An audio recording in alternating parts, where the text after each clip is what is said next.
Apple TV plus ने अपनी नई थ्रिलर फिल्म इको वैली का पहला ट्रेलर जारी कर दिया, जिसमें जुलियन मोर और सिडनी स्वेनी मरकजी किरदार में नजर आएंगी।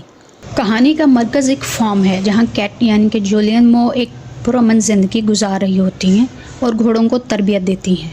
लेकिन इसकी ज़िंदगी उस वक़्त पलट जाती है जब इसकी बेटी क्लेयर यानी कि सिडनी स्वेनी डरी सहमी हालत में घर आती है और इतराफ़ करती है कि इसने अपने बॉयफ्रेंड को कत्ल कर दिया है, पत्थर मारकर, और वो भी अनजाने में।